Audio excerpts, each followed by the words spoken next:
Perkenalkan, nama saya Muhammad Rizky dari kelas 04 SIP 014. Hari ini saya akan menjelaskan tentang perbandingan antara procedural programming dan OOP. Salam respect.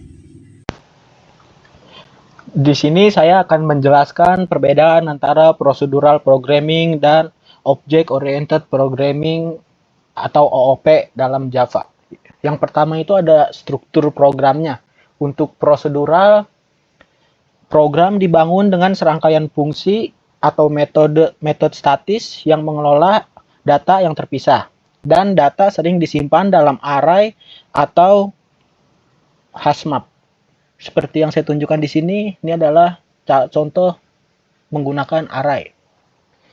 Dan untuk OOP, program dibangun dengan class dan objek di mana setiap objek menyimpan data dan metode untuk memanipulasinya. Dan data dan fungsionalitas dibungkus dalam satu class sehingga lebih terorganisir. Seperti yang saya tunjukkan di sini, semuanya di dalam satu class, jadi lebih terorganisir. Yang kedua itu ada pengelolaan datanya.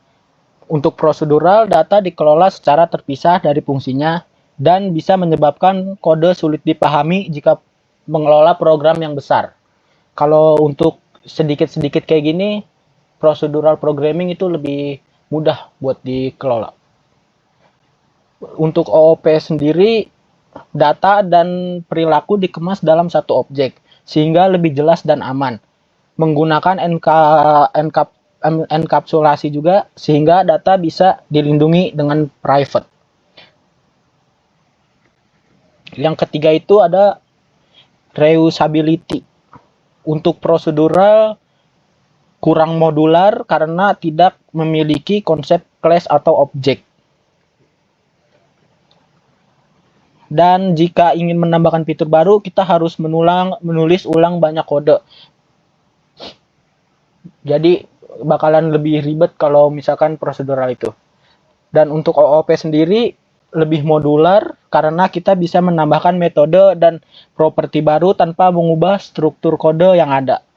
Dan bisa menggunakan inheritance untuk mewarisi properti dan metode dari kelas. Jadi kalau menggunakan OOP itu ketika kita ngebuat data baru, kita bisa memanggil data yang sebelumnya kita buat. Jadi lebih fleksibel. Dan yang keempat, itu ada skalabilitas atau kemudahan dalam pengembangan. Untuk prosedural sendiri, jika program menjadi besar, kode akan sulit dikelola karena semua fungsi bersifat independen dan tidak ada hubungan antara data dan fungsinya. Dan untuk OOP itu bakalan lebih fleksibel karena kita bisa menambahkan kelas baru atau menggunakan inheritance untuk menurunkan sifat dari kelas lain. Dan bisa menggunakan polimorfisme untuk menyesuaikan perilaku objek tanpa mengubah banyak kode.